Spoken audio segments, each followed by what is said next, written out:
Allah is my heart's speech, your mercy is what I beseech. Keep in my heart your remembrance, and in your deen allow me to advance. Help me in my quest, permit me to pass the ultimate test. Help me in my quest, permit me to pass the ultimate test. السلام عليكم ورحمة الله وبركاته. بسم الله الرحمن الرحيم. الحمد لله والصلاة والسلام على نبيه ومصطفاه وبعد. My dear viewers everywhere, welcome to another live edition of our program Ask Huda. Our phone numbers beginning with the area code are 002 then 023855132. Alternatively, area code 002 then 010054699323. And we're live on my page as well. Which means I'll be more than happy to collect your questions both ways, via the phone lines and on my page, Dr. Muhammad Salah Official. Before I answer, mashallah, already many questions started flowing. There was a question from one brother, maybe Ahmed from KSA last episode, which I answered that I wasn't sure. I will find out. He asked about a particular name of a group of people who will enter paradise, but their name will be related to hellfire. So, mashallah, there are many ahadith in this regard. I would like to share with you the story behind the name of Al-Jahannamiyun. Okay? It is actually Jahannamiyun, not Jahannamiyun, as we heard it before. And Jahannamiyun is the name of some people who are ascribed to Jahannam, and Jahannam is hellfire or the blazing hellfire. And that is because, in brief, before I share with you some of the sound ahadith in this regard, some people who will be tormented in hellfire, then Allah subhanahu wa ta'ala will spare them, grant them salvation, and take them out of hellfire and admit them to paradise after they have been already burned. So there will be like a burning coal, or like in the darkness of the charcoal. So when they enter paradise, the people of heaven will ask about them. They say they are al-Jahannamiyun. They are the people who have just come from hellfire. Well, it was a little confusing. How would people enter paradise, but they would still have some of the signs of hellfire? Or they would have some marks that they are distinct because of their sins, because of their disobedience, because of being worthy of punishment. Because all the ayat in the Quran talk about that لا يمسهم فيها نصب وما هم منها بمخرجين, that the dwellers of paradise, they shall not experience any fatigue, any hardship, any worries, and they will never come out of paradise. They will be delighted, their faces will be bright, they will be served by the angels, they will be like the noble scribers and angels. So how would some people enter paradise, yet they still have some of the markers of the people of hellfire? So the hadith explained that. The first hadith is a sound hadith and agreed upon its authenticity, that the Prophet ﷺ said, whenever Ahlul Jannah enter paradise and then Ahlul Nar enter hellfire, so Allah subhanahu wa ta'ala will say afterward, now the prophets have interceded, the angels have interceded, and now it is time for Allah subhanahu wa ta'ala to spare people without any intercession. So he will say, من كان في قلبه مثقال حبة من خردل من إيمان فأخرجوه. He will say to the gods of hellfire, if you find in it anyone who has even the weight of a mustard seed of faith, take him out of hellfire. There are some other ahadith. The Prophet ﷺ said, whoever has an atom weight of faith shall not abide eternally in hellfire. Because as we know that if a person have committed some sins and his sins outweigh his good deeds, then he will be purified from his sins by spending some time in hellfire. Then afterward, eventually he would end up in paradise. But what about somebody who didn't do any good deed, didn't, do any of the acts of obedience, but he believed in the oneness of Allah, and there is nothing, beyond that, which is an atom weight of faith, as the Prophet ﷺ said. In this hadith which we were studying, مثقال حبة من خردل من إيمان فأخرجوه, take him out of hellfire. So the angels would immediately take such people, and the Prophet ﷺ said, فَيَخْرُجُونَ قَدْ امْتُحِشُوا. So they will come out of hellfire after they have been burned. وَعَادُوا حُمَمًا, and their faces look like the burning coal, like charcoal, exceedingly dark. So فَيُلْقَوْنَ فِي نَهْرِ الْحَيَاةِ, Allah subhanahu wa ta'ala will order those people to be immersed in the river of al-hayah, life. It's a river. Whoever will be immersed in it will come back to the real life, to the eternity in paradise. وقال النبي صلى الله عليه وسلم فينبتون كما تنبت الحبة في حميل السيل. So they will sprout, they will come to a new form, a new shape, as a seed grows up and sprouts. Exactly when you plant a seed, when you sow a seed in a fertile soil, so they sprout, they will be saved. Allah subhanahu wa ta'ala will bring them up into a new life. So the Prophet ﷺ described in this hadith what will happen to such people. In another hadith which is collected by Imam Bukhari, when those category of people enter paradise with such dark faces like charcoal, قد امتحشوا وصارت وجوههم كالحمم, the people of Al-Jannah will call them Al-Jahannamiyun. Jahannam is hellfire. Jahannamiyun, the people of hellfire, whom Allah subhanahu wa ta'ala have saved. So Allah subhanahu wa ta'ala will say, don't call them Jahannamiyun, I have forgiven them all their sins. Then Allah subhanahu wa ta'ala will change the look.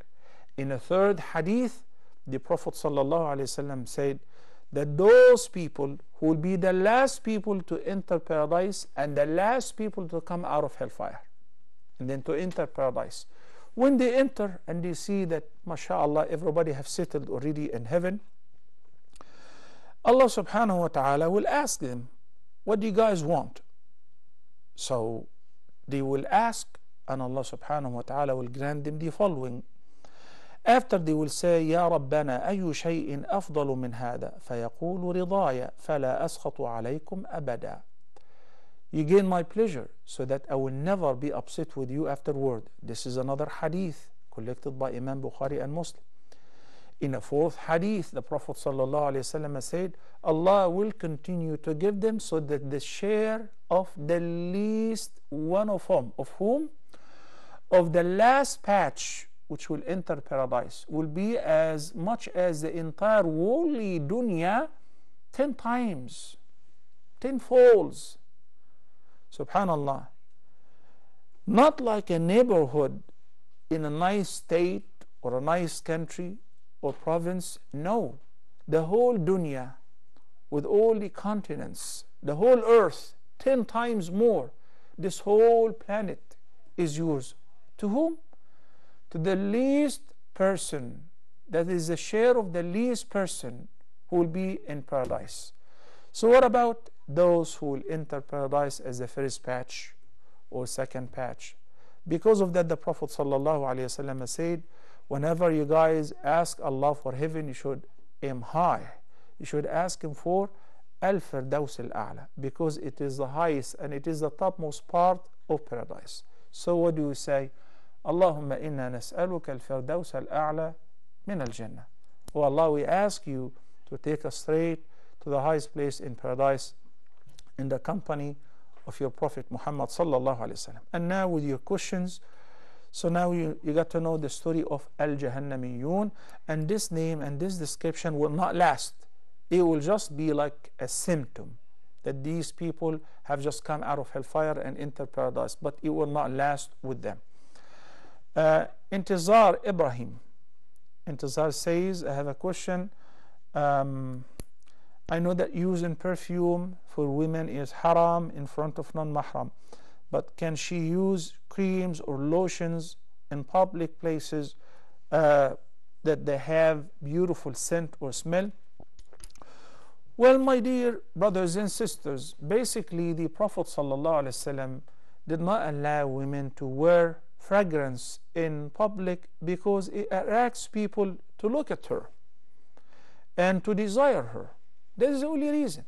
So if that will be achieved by wearing perfume or by wearing scented lotion which will, have very attractive smell, well, you should avoid that.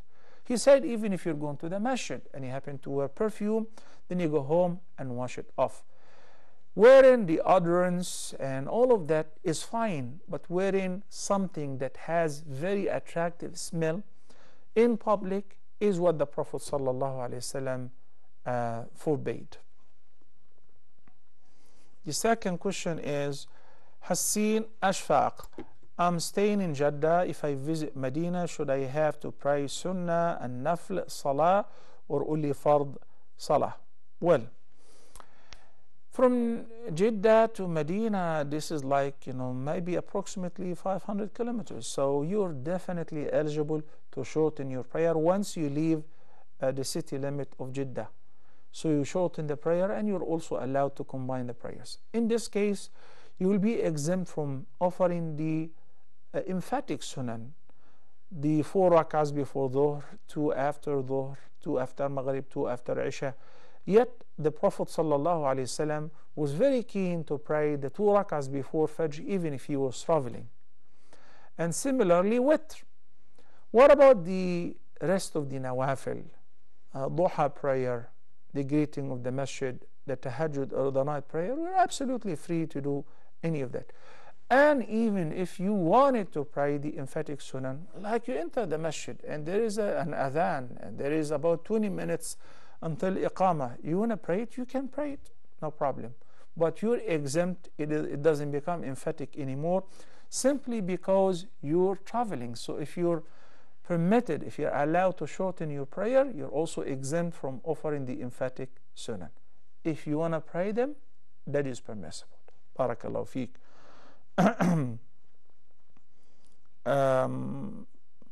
Idris Shahima is asking, may Allah facilitate and bless you. Same to you, Idris, and to your family. As you know that it is forbidden to burn ourselves as cremation or cremation. What happens in India? I wonder if someone gives permission to have his body cremated, then is it also suicidal that he destroys his body? Is that right? If so, you also have a hadith that can refer to. Okay, it is not permitted for us to burn our bodies after death. The cremation is not permitted in Islam. And if a Muslim person requested from his family members, please, after my death, burn my body, cremate my body, for a reason or another, his wasiyah will be void and invalid, and we will not fulfill it because it is not permissible. Why? Why is cremation forbidden in Islam? This is very interesting. The Prophet ﷺ said, the sacredness of a believer whenever he is dead is the same as if he's still alive. وَكَسْرُ عَظْمِهِ مَيِّتًا كَكَسْرِ عَظْمِهِ حَيًّا.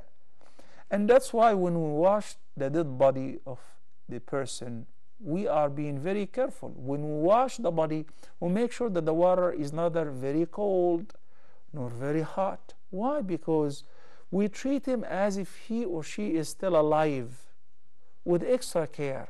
When we flip the body, we take care of it. When we move the body to the burial place, we take care of it. We know that the person is dead, but his body is as sacred as if he or she is still alive. It's not even permissible to break a bone of a dead person, because breaking a bone of a dead person is as bad as breaking the bone of that person if he is still alive. This is what the Prophet ﷺ said, and this is what we as Muslims believe. Whenever somebody suffers of any amputation, they have to cut off a limb, an arm or a leg or a foot, we don't discard this body part, throw it in the trash. It will be buried out of respect. So cremation is definitely forbidden in Islam. And if a person requested that in a wasiyah, that would not be honored. What about if some non-Muslim family member requested that? You as a Muslim, you're not supposed to do that. It is not in your jurisdiction. Barakallahu fikum. And thank you, Sahima. All right. Aurora Adin, thank you so much for your prayer. May Allah bless you and your family. Okay, and Tahmur Khan is saying, Tahmur, I will never be upset with you afterward. I don't understand why were you upset with me in the first place. May Allah have mercy on all of us. If it is because that maybe I missed your question, I do apologize, but mashallah, we have a very large volume of questions, not only during the episode and after the episode and other live broadcasts and on personal emails and so on. I do my best. May Allah forgive me and may Allah forgive me my shortcomings and help us to help people and answer their questions. It is not an easy task to be responsible for answering somebody's question, especially if the question requires investigation, studying. You know, it's easy to say haram, but it's not easy to say halal or permissible, because, you know, one would be responsible. And meanwhile, you don't want to make people's life miserable by saying everything is restricted, forbidden, and haram. We are responsible before Allah subhanahu wa ta'ala.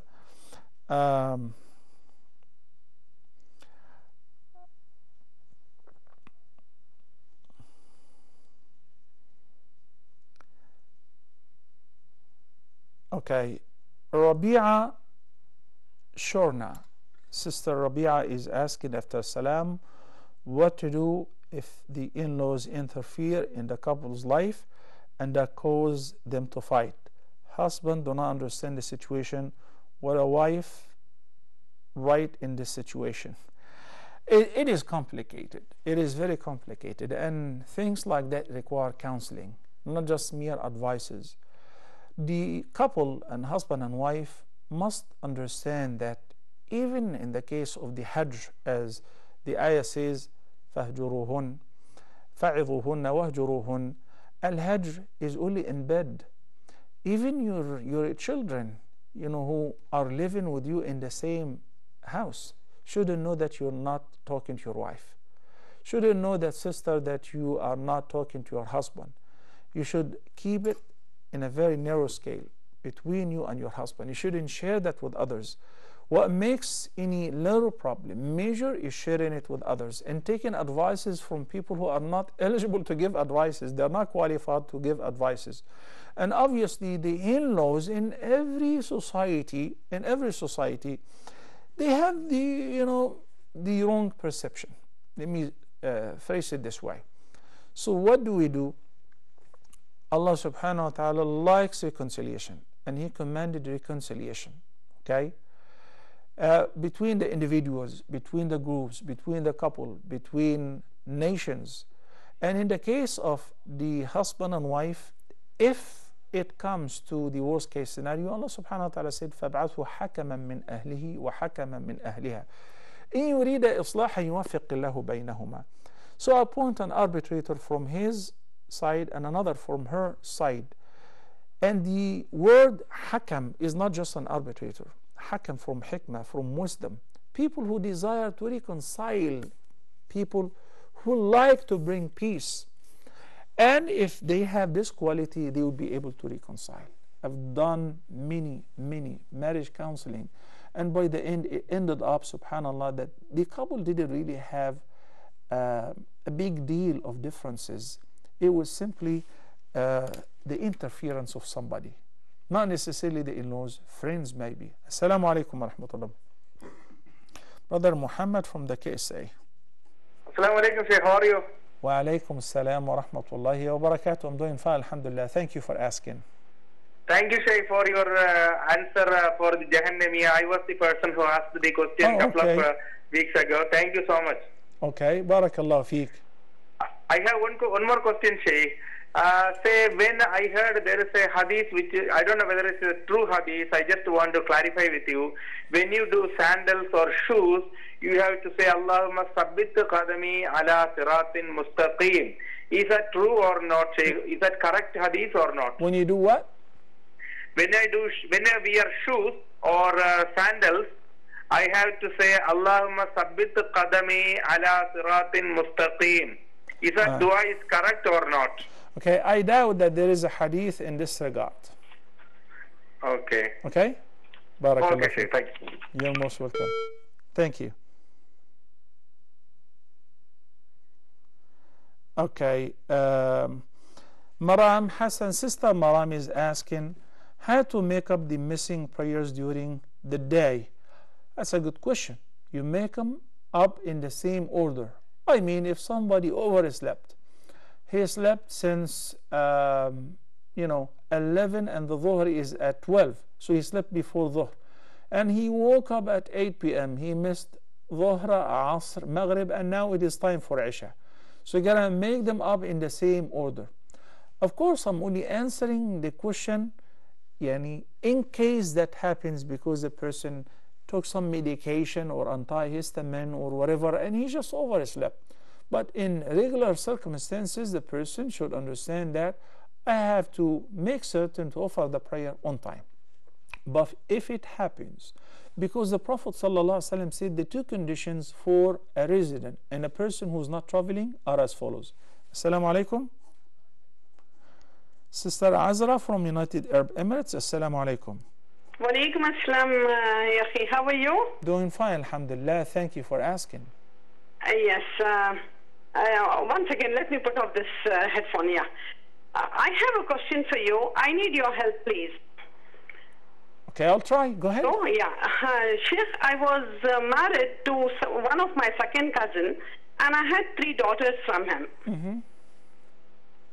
Hello, are you with me? Yes, I hear you. Go ahead. Yeah.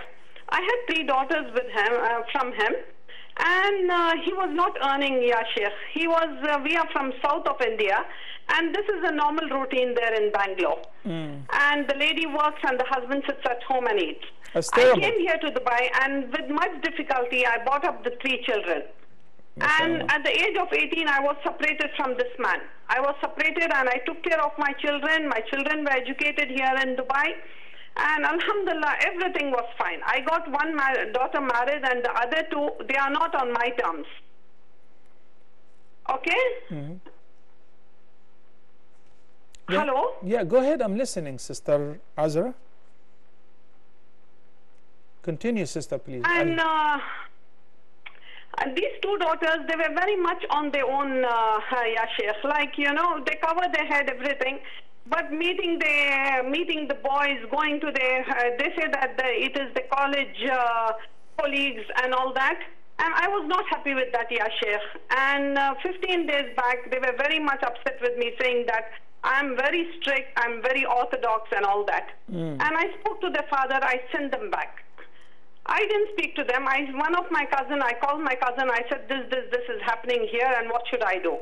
They said, just send them back to their father if they are not in your control. And now, honestly, ya Sheikh, I'm very much alone in my life now. I have been left alone here. I have a small business. I came here 23 years back, and I struggled a lot. I worked in many of the companies here, and only 4 years back I started a small business, and alhamdulillah, I'm doing it very well. Okay. Is it that I'll be answerable to Allah, ya Sheikh, if I don't get the girls married? Okay. My only concern is this, and I have sleepless nights from past 15 days. You send the 3 girls, all of them.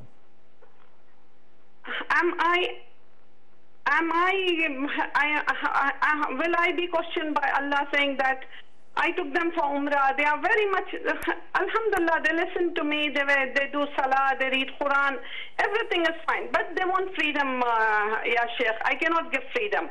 Because nowadays, it is not the same like how I was when I was small. Okay, I got your story and your question, Sister Azra. And inshallah, after we come back from a short break, I will be happy to discuss this with you. Thank you so much, brothers and sisters. Please, Ya Sheikh, I don't want to be questioned by Allah. I want you to please help me and just answer me so that I can have a peaceful sleep. Sure, inshallah. Jazakallah khairan. Allah make it easy for you, Sister Ezra. Brothers and sisters, inshallah, we'll take a short break and we'll be back in a few minutes. Please stay tuned.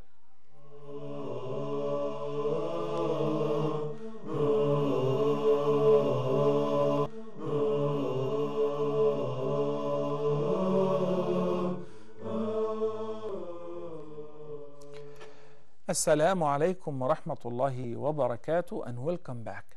My dear brothers and sisters, let me remind you with our phone numbers as they should appear on the bottom of the screen as well. Area code 002, then 023855 132, and the other number same area code, then 010054693323. Sister Ezra is having a limbo, a dilemma in her life, which I believe she's not alone. Many parents nowadays, especially as their kids grow up and they have to go to universities, mixed environment, and they have to go with the flow. And what is the flow? They have to attend mixed functions, sometimes parties, go out together, and all of that. And subhanallah, if you speak to any of them, they say, well, everybody's like that. I would be like looking odd, and the whole society is like that. The thing is, in order to explain what is right and what is wrong, especially in this regard to our children, it must start from a very young age. So Sister Ezra, you've done your best according to your story. Alhamdulillah, you supported your family. I don't know about the husband because he's not here to tell us his part of the story. So may Allah reward you for all what you did. In the Quran, Allah subhanahu wa ta'ala said that men are the guardians and the protectors. They are also the suppliers for women. And that is the meaning of the ayah, الرجال قوامون على النساء بما فضل الله بعضهم على بعض وبما أنفقوا من أموالهم. So Allah gave them this responsibility because He created them like that. And He made them in a charge for providing for their wives, not the other way around. There are some odd cases if the husband is incapable to work, handicapped, got in a car accident, or in a collision where he cannot function anymore, so the woman has to go out and work and support the husband. Sometimes the husband is working but he's living hand to mouth, and the wife is wealthy, and that's why it is permissible for the wife to pay from her zakat dues to the husband, while it is not permissible to do the opposite, because the woman is not in a charge for supporting the family, while the husband is definitely in a charge for supporting his wife and supporting his children. The total responsibility of upbringing the children is a joint responsibility. It is not only the man's responsibility or the wife's responsibility. So since you have been in a charge from a long time ago, now it has been your duty. If you've done your part, alhamdulillah, you brought them up rightly and you did your best, you're not blameworthy. And if you decided to send them back to their father, I hope it is not a sort of punishment. As a matter of fact, in Islam, the custody of the children goes to the wife in case of separation. Until a certain age, there is a difference of opinion among the scholars as far as at what age the wife has to send back the children to her ex-husband. Like some of the fuqaha, Imam Hanif and others say that at the age of 15, because now they need a man to be in their life, to be in a charge of guiding, of protecting them, of giving them in marriage, of giving them instruction, especially at this age, beginning from the teen age. So this is also worth of looking into, and it is maybe the wise decision that you've done if you fail to control them. So the answer to your question, number one, with what you did wrong of asking them not to mingle with the boys, not to party with them, and so on. No, what you did was absolutely right. And if you didn't do that, you'll be blameworthy before Allah subhanahu wa ta'ala. As far as the way you did it, it is, maybe questionable, because by the end they are your children. So you may have, needed to give them some time, advise them over, not just one certain week or 2 or 3, then just give them the ultimatum. But I don't know exactly the details of what happened. Have you done your part? You've been advising them, instructing them, and you brought them up according to that. You taught them that, look, if you want to get married, if you like a boy, you want to get married, no problem. Let him ask for your hand and we'll facilitate that. But to go out with somebody and to befriend a boy and without any certainty of the future, that's not permissible. Any boy is interested in marrying my daughter, come knock on the door, ask for her hand. If you're qualified, we'll facilitate that. But just to go out and hang out together, that is not permissible. Dating is not permissible in Islam. And if you fail to put a stop to that, then their father have to step in. So I don't think that you've done anything wrong. As far as the loneliness that you're feeling, you need to make up and to fill up this space by communicating with your daughters again, asking Allah subhanahu wa ta'ala to guide them in every prayer. Do something besides your business to fill that space. Attend classes. There are, if you're calling from United Arab Emirates, there are a lot of nice, beautiful centers that you can attend their functions in Dubai, such as Al Manar and other couple institutes. I don't recall their names right now. They have functions will keep you busy all the time, and perhaps you will meet people who can actually bring good spouses and suitors to your daughters. I seize this opportunity and I make dua for them. May Allah guide them to what is best, and may Allah send to them the best suitors. Allahumma ameen. Thank you, Sister Ezra, for trusting me with this question. And unfortunately, I cannot give you a specific answer because, again, I can only give a general answer because I don't have the very details of the problem. Subhanallah, may Allah guide all of us to what is best. Fahim Nakib, Brother Fahim, I believe it's a brother. He says, Assalamu alaikum.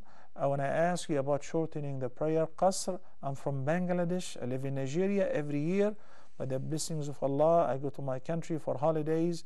So I used to stay in my capital house with my parents. From there, I used to go to the village for 2-3 days, which is around 100 kilometers from my capital. Some people are saying that though I'm living in my village, since I have the house, I cannot shorten the prayer. Okay, just to make the long story short, Habibi, if you're living in another country and this is where you live, this is where you have your wife and kids, so that has become your residency.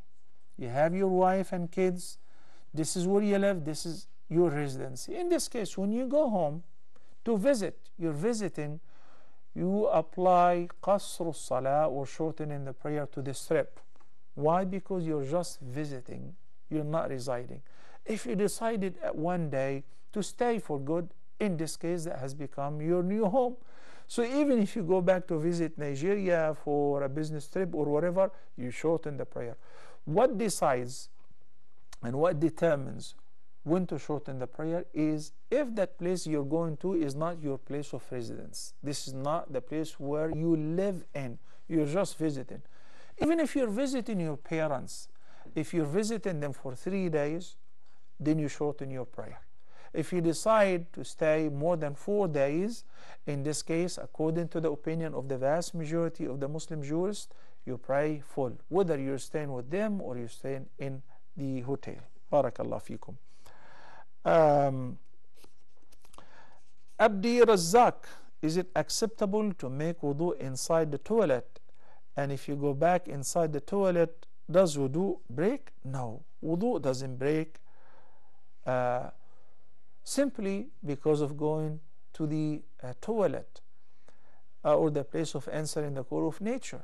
what breaks the wudu if you actually answer the call of nature or if you break wind. But if that doesn't happen, then it doesn't matter. Even if you actually clean up the bathroom, it doesn't void your wudu.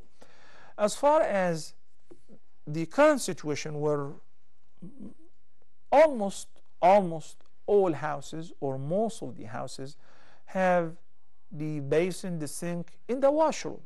Very few people keep the sink outside the bathroom.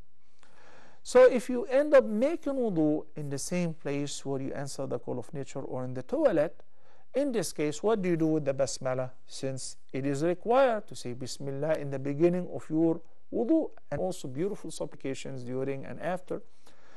So you say Bismillah, but without moving your tongue, without uttering actually the basmala. You say it within yourself, and that will be sufficient, inshallah. Sister Mina Noor just dropped us a question.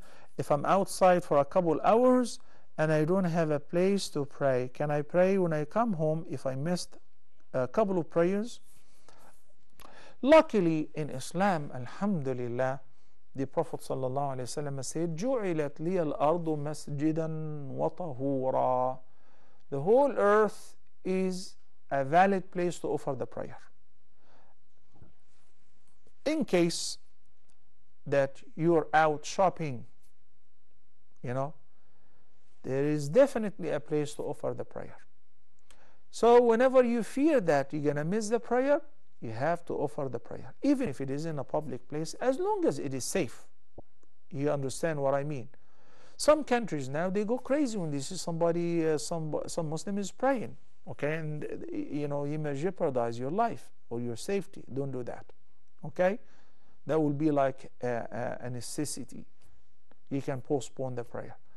But if you live in any of these Muslim countries or non-Muslim countries where they understand that you're a Muslim, then you must offer the prayer on time. Even if you're out shopping, if you're going to a picnic, if you're spending some time with the family outside, you gotta offer the prayer before the prayer time is out and before the time of the next prayer is due.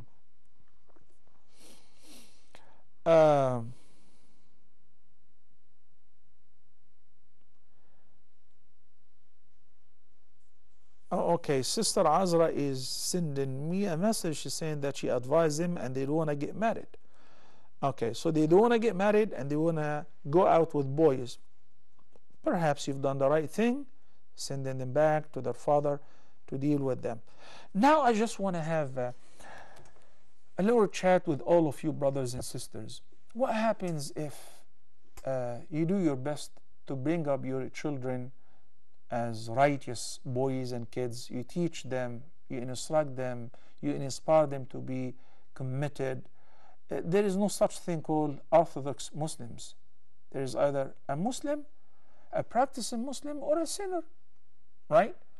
So a person who prays is Muslim, and a person who is Muslim but doesn't pray is a sinner, right? So not because because you pray and because you wear hijab and because you're trying your best to do what is right, you're strict.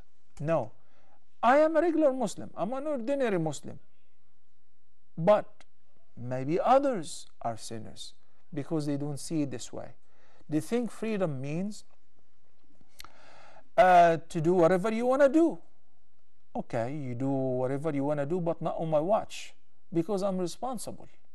Responsible for what?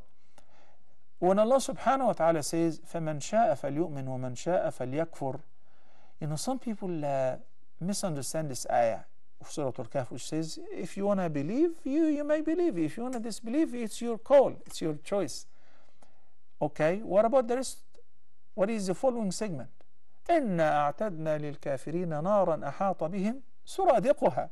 So if you choose not to believe, then you gotta understand that what is awaiting you is hellfire.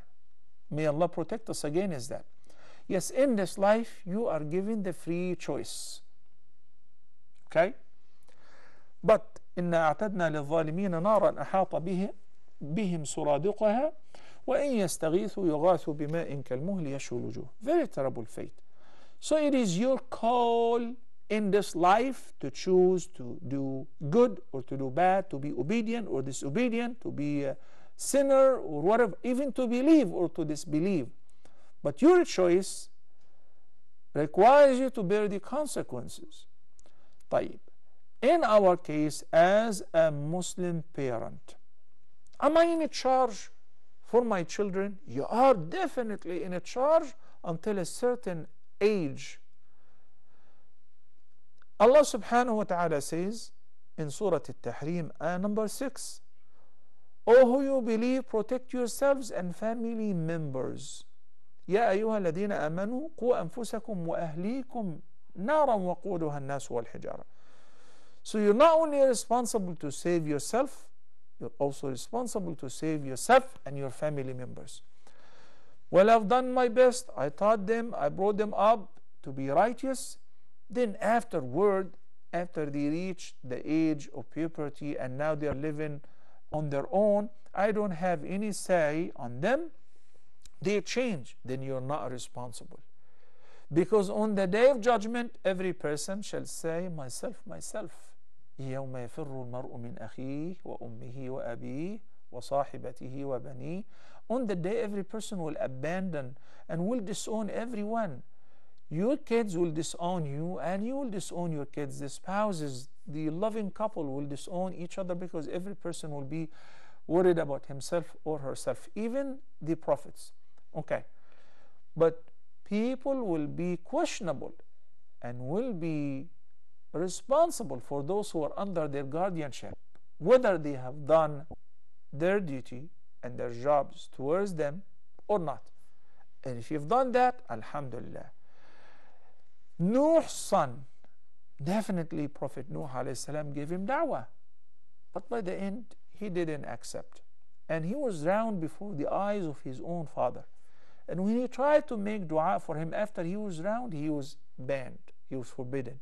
So as long as, alhamdulillah, we're still alive, we make dua for our children, we ask Allah to guide them, and dua does wonders.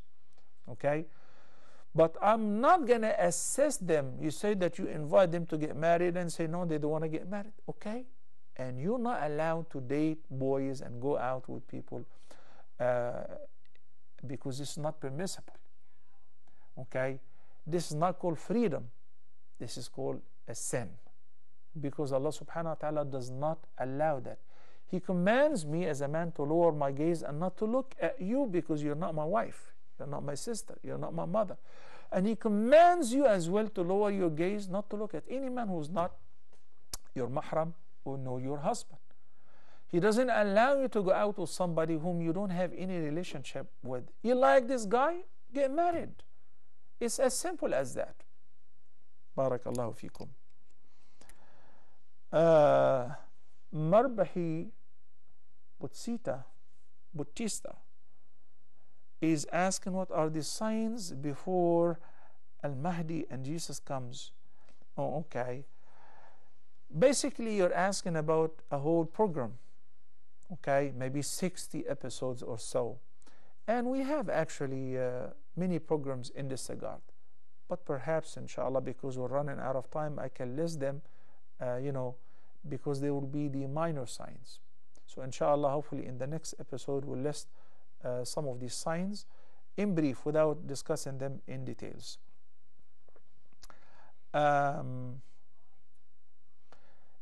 Sister Azra, I have seen, mashallah, many of your questions and follow-up. I'll be happy to answer you after the program, inshallah, in private once I have time, inshallah azza, because we ran out of time. And inshallah, we'll answer these questions which are pending. They have been asked during this episode, inshallah, in the beginning of the next episode. Brothers and sisters, it was very lovely to host you today. May Allah subhanahu wa ta'ala bless you, and may Allah forgive us our sins and our shortcomings. أقول قولي هذا وأستغفر الله لي ولكم وصلى الله على سيدنا محمد وعلى آله وصحبه وسلم والسلام عليكم ورحمة الله وبركاته. Allah is my heart's speech, your mercy is what I beseech. Keep in my heart your remembrance, and in your deen allow me to advance. Help me in my quest, permit me to pass the ultimate test. Help me in my quest, permit me to pass the ultimate test. Allah is my heart's speech, your mercy is what I beseech. Keep in my heart your remembrance, and in your deen allow me to advance.